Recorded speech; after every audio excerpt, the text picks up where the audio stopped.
Om Shanti. Good morning.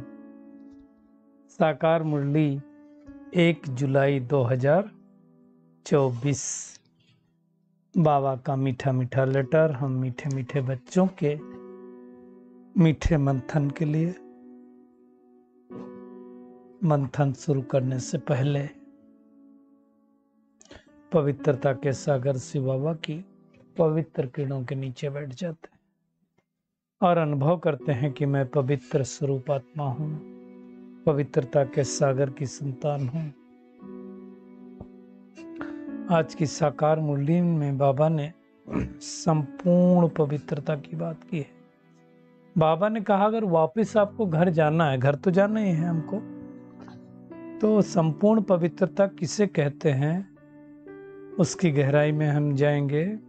और दूसरा, भगवान आकर के क्या गारंटी लेता है, कैसे विश्व की बादशाही देता है, उसके बारे में हम जानेंगे। और भगवान को ही पैगंबर कहा जाता है। बाकी जो पैगंबर आते हैं उनको पैगाम कोई नहीं देते, तो उनको पैगंबर क्यों नहीं कहा जाता है, उसको भी हम जानेंगे, उसकी गहराई में हम जाएंगे। पाप भस्म करने के लिए हमें क्या करना चाहिए, तो उसको भी देखेंगे। गर्भ महल और गर्भ जेल के बारे में भी बाबा ने आज चर्चा की है, तो उसके बारे में भी जानेंगे। फकीर और अमीर के बारे में बाबा ने बात की है। फकीर हम कब बनते हैं, अमीर कब बनते हैं, क्या फकीर से अमीर बनते, वो भी देखेंगे। और खास आज का वरदान जिसमें बाबा ने चीयरफुल और केयरफुल मूड के बारे में बताया, तो उसके बारे में भी देखेंगे। उत्साह के बारे में भी बाबा ने कहा। तो सबसे पहले संपूर्ण पावन किसको कहा जाएगा। आज बाबा ने तो कमाल कर दी। बाबा ने कहा कि त्रेता युग भी में जो आत्माएं जाती हैं उनको संपूर्ण पावन नहीं कहेंगे। क्यों? क्योंकि उन्होंने भी कोई ना कोई सजा खाई है जिससे 2 कला कम हुए हैं। इसका मतलब क्या हुआ कि जो संपूर्ण पावन आत्माएं हैं वो सिर्फ सतयुग में जाती हैं, और खास करके शुरुआत की आत्माएं, या कहो शुरू के जो 4 गद्दियां चलती हैं, जैसे बाबा ने कहा ना जोड़ियां चलती हैं 4, तो 8 रत्न, तो वो उनको बिल्कुल सजाएं नहीं मिलती हैं, उनको कहा जाएगा संपूर्ण पावन। तो संपूर्ण पावन की परिभाषा यही हो गई जिनको कोई सजा न मिले। और सजा किनको नहीं मिलेगी, जिनका मनसा वाचा कर्मणा समय श्वास संकल्प स्वप्न मात्र भी अपवित्रता टच न करे। अब अपवित्रता का मतलब खाली एक विकार की बात नहीं है। अगर किसी के लिए गलत सोचा भी वो भी अपवित्रता है, किसी के शरीर को देखना वो भी अपवित्रता है, किसी के बारे में नेगेटिव सोचना वो भी अपवित्रता है,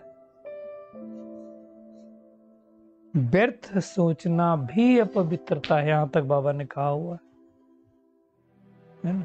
कोई चीज देखी जो हमें नहीं खानी चाहिए, उसकी खाने की इच्छा करना भी अपवित्रता है। तो अब वापस अगर जाना है भगवान के साथ और बगैर सजा खाने जाना है, तो क्या करना पड़ेगा, संपूर्ण पावन बनना पड़ेगा। और संपूर्ण पावन बनेंगे तो भगवान गारंटी करता है। क्या गारंटी करता है कि मैं तुमको बगैर सजाए खा के ले जाऊंगा, लेकिन उसके लिए क्या करना पड़ेगा, तुम मुझे याद करो। एक ही काम बाबा देता है, और वो काम है याद का, दूसरा तो कोई देता नहीं। तो भगवान को क्या हम नहीं याद कर सकते? याद करना क्या इतना टफ है कि बाबा को बार बार कहना पड़ता तुम मुझे याद करो, तुम मुझे याद करो। तो याद की यात्रा, मतलब याद क्यों नहीं आता? जब किसी से प्यार होता है तो उसकी याद स्वाभाविक रीति से आती है। तो हमें चेक करना, क्या बाबा से हमें प्यार नहीं है क्या, अगर याद नहीं आती तो याद करना है। है ना। कल बाबा ने 500 रुपयों के अभ्यास के लिए भी कहा, चलो 5 सेकंड में वो घुमाते रहो, कुछ करो। बाबा ने आज प्रश्न पूछा, तुम बताओ क्या तुम्हारी घर चलने की दिल नहीं होती? ये प्रश्न पूछा बाबा ने, बड़े प्यार से पूछा कि घर चलने का विचार है कि नहीं है। कई बार दुनिया में कहीं चलना होता है तो बोलते हैं आपका क्या विचार है, चलेंगे? अब भगवान ऐसा पूछ रहा तो क्या अंदर से जवाब आना चाहिए? अच्छा, सच सच सभी लोग, जो लोग भाई मंथन सुनते हो, बताएं कमेंट करके कि क्या घर चलने का विचार आता है, संकल्प आता है, मन होता है कि चलें अब घर, लौट चलें अब घर, बहुत देर हो गई, प्यारा पिता बुलाता हो वहां से। तो हम थक गए यहाँ करके, पाठ बजाते बजाते, सतयुग बजाया, त्रेता बजाया, द्वापर बजाया, कलयुग बताया, 5000 साल हो गए। अब वापिस घर जाना। ये तो भला हो इस पुरुषोत्तम संगम युग का, जो बाबा मिल गया और आनंद आने लगा, नहीं तो बड़ा मुश्किल था, मजा ही नहीं आ रहा था जीवन में लोगों को। तो भगवान के मिलने का मजा आ रहा है, इसलिए लोग चाहते हैं कि भले संगम युग रहे, लेकिन फाइनली तो घर जाना है। थक के चूर हो गई सब आत्माएं। तो बाबा को यही कहना है, बाबा हमारा घर जाने का विचार है, हम आपके साथ चलेंगे। लेकिन बाबा ने कहा कंडीशन ये है कि अपवित्र आत्मा तो जा नहीं सकती, तो पवित्र बनना। और पवित्र बनने के 2 ही तरीके हैं, एक बाबा की याद, दूसरा सजाएं खा के। तो हमें सजाएं खा के नहीं जाना है, हमें बाबा की याद से विकर्मों को नष्ट करके चले जाना है। उस घर में जाना, शांति धाम में जाना, वानप्रस्थ भी कह सकते हो उसको। वहां सारी पवित्र आत्मा रहती, वहां कोई अपवित्र आत्मा नहीं रहती परम धाम में। फिर अपने अपने समय के अनुसार उस वॉइसलेस इनकॉर्पोरियल वर्ड से आत्माएं यहाँ पाठ बजाने आती हैं, है ना। बाबा कहता है वहां जाने का रास्ता हम भूल गए थे, अब बाबा हमें याद दिला रहा है, और कल्प कल्प ऐसे आकर के बाबा हमें याद दिलाता रहे। सर्व का सद्गति दाता एक बाप ही है, वही तो हमको ये पैगाम देता है, सच्चा सच्चा पैगंबर। इसलिए शिव बाबा को कहा जाएगा। अब बाकी जो धर्म पिताएं आते हैं, वो एक मुरली बाबा ने कहा था, कोई पैगंबर नहीं है, वो आकर के भगवान का पैगाम नहीं देते कि भगवान ने हमें ऊपर भेजा है, अब तुम याद करो। वो क्या करते हैं, धर्म स्थापक हैं, अपने धर्म की स्थापना करते हैं और स्थापना करके चले जाते हैं। वास्तव में देखा जाए तो परमात्मा पैगंबर है, उसके बाद हम उसके बच्चे हैं जो परमात्मा का पैगाम देते हैं। बाबा कहता है आधा कल्प तुमने बहुत भक्ति की, बहुत दुख उठाया है, खर्चा करते करते कंगाल बन गए हैं, अब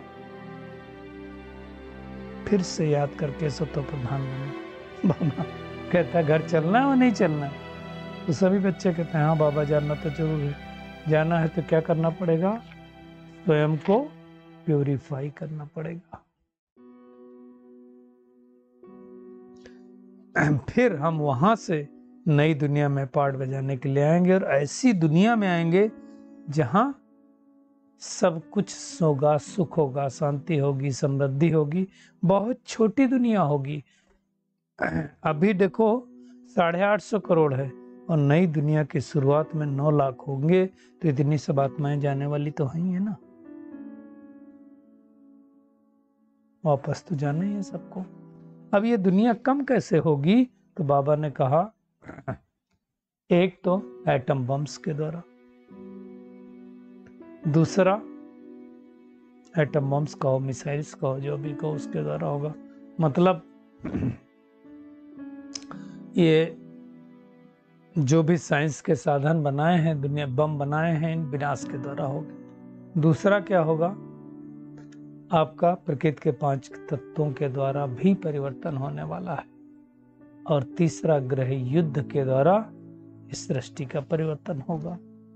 तो वो समय आ गया है, इतनी आत्माएं नहीं रहने वाली हैं। अब आप सोचो, जब 9 लाख रहेंगे, इसका मतलब क्या हुआ, 850 करोड़ में से, मतलब 800 करोड़ 849 करोड़ 91 लाख आत्माएं जाने वाली है। तो कितनी बड़ी बात बाबा ने बताई है। तो हमें क्या करना है, अब बाबा को याद करके अपने पाप भस्म करने हैं। जितना याद करेंगे उतना उतना पाप भस्म हो जाते जाएंगे, है ना।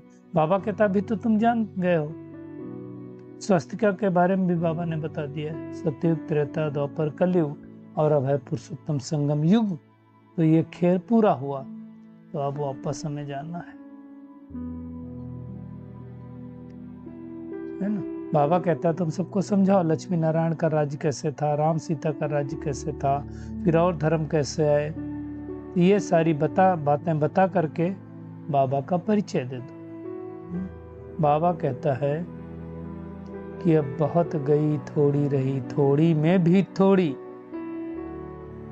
तो इस पुरानी दुनिया से दिल नहीं लगानी। दिल किससे लगानी है? एक मासूक से लगानी है, एक बाप के साथ लगानी है, तो हम पावन बनेंगे ना। नहीं तो फिर अंत समय में पश्चाताप करेंगे, सजा खाएंगे, पद भी भ्रष्ट हो जाएगा। एक्चुअली सबसे ज्यादा दुनिया वाले तो पश्चाताप कम करेंगे, हम ब्राह्मणों का सबसे ज्यादा पश्चाताप होगा।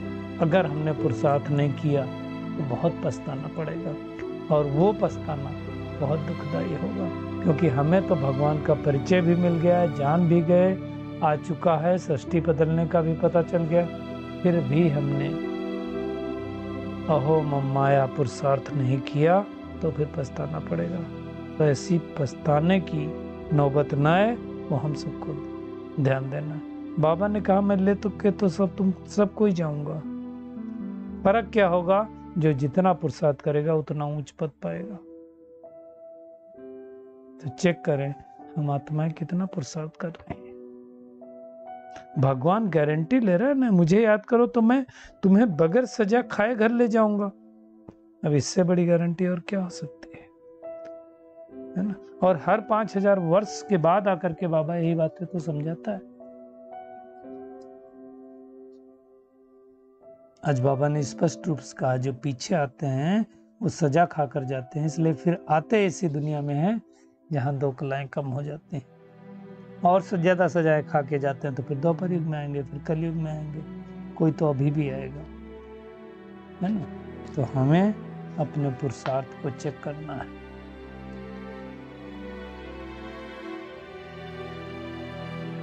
मुख्य बात बाबा कहता है याद करो, है ना।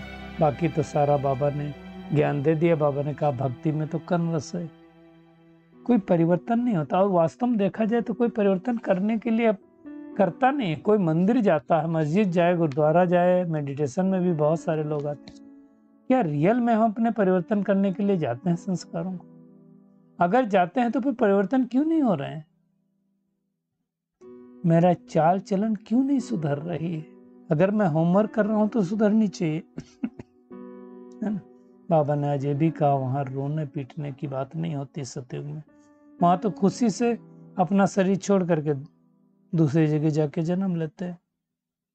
चंडाल को बोलेंगे शरीर जला के आ जाओ, कोई रोना पीटना नहीं, कुछ नहीं करते लोग। तो बाबा कहता है मैं तुम्हारा बाप हूं तो तुमको सुख कई वर्षा दूंगा ना।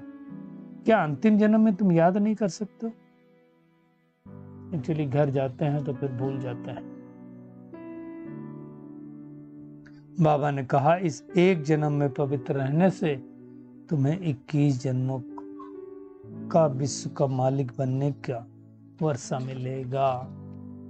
तो कितनी बड़ी बात है, कितनी बड़ी प्राप्ति है, तो हमें करना चाहिए। लास्ट में बाबा ने कहा हॉस्पिटल भी नहीं होंगे, कोई सेवा करने वाले नहीं होंगे, इसलिए ऐसे ऐसे बम बनाया है जो शांति से विनाश हो जाए। और बाबा ने आज फकीर और अमीर की बात की। फकीर, बाबा कहता है तुम इस समय फकीर हो। अब फकीर का मतलब एक तो लोग ले लेते हैं कि वो जो गरीब होते हैं, भीख मांगते हैं, वो फकीर। वो वाले फकीर की बात नहीं, जिसका कहीं कोई अटैचमेंट नहीं वो फकीर। और फकीर से भी अमीर कब बनते हैं? जब हम सतयुग में चले जाते हैं और वो छोटा सा झाड़ होता है। तो जो आत्माएं इस समय बाबा से आकर के पढ़ती हैं, यानी स्टूडेंट बनती है, उनको बाबा पवित्र बनाकर अपने साथ ले जाता है। इसलिए बाबा ने कहा तुम हो पांडव सेना, कल पहले के मौफिक अपना राज्य भाग ले रहे हो, तो कितने भाग्य की बात है। आज का बाबा का वरदान है, ब्राह्मण जीवन में सदा चीयरफुल और केयरफुल मूड में रहने वाले कंबाइंड रूपधारी हो।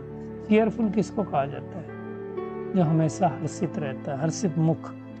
और केयरफुल क्या रहता है? जिसको हमेशा ध्यान रहे कि मेरा पुरुषार्थ गड़बड़ तो नहीं हो रहा है, मैं देह विमान में तो नहीं आ रहा हूँ, किसी के शरीर को तो नहीं देख रहा हूँ, हमेशा केयरफुल है ना, कि मेरे पुरुषार्थ की रेखा नीचे तो नहीं जा रही। मतलब हर परिस्थिति में जिसकी प्रसन्नता की मूड हो उसको कहेंगे चीयरफुल, और जिसकी हर परिस्थिति में मूड परिवर्तित होती हो तो उसे चीयरफुल नहीं कहेंगे। मूड बदलनी नहीं चाहिए। जब मूड बदलती है तो कहते हैं मुझे एकांत चाहिए, आज मेरा मूड नहीं है, मूड ऐसा हो तो मूड नहीं। इसलिए दुनिया में आज कहते हैं मूड डिसाइडेड फूड। मूड जैसा होगा वैसा खाने का मन करेगा, ड्राई होगा तो फ्राई खाने का मन होगा, वरी होंगे तो करी खाने का मन होगा।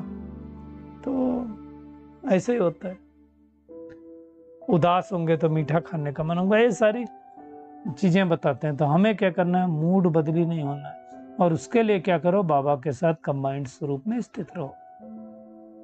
स्लोगन है, कोई भी उत्सव मनाना अर्थात याद और सेवा के उत्साह में रहना। इससे बड़ा उत्सव क्या हो सकता है? तो आज का टेक होम क्या है, होमवर्क क्या है? एक तो क्या करना है, हमें याद रखना है कि अब हमें वापस घर जाना है। भगवान हमें ले जाने के लिए आया है, और उसके लिए बाबा की याद के द्वारा संपूर्ण पवित्र बनना है। इस पुरानी दुनिया से दिल नहीं लगानी है, पूरा पूरा फकीर बनना है।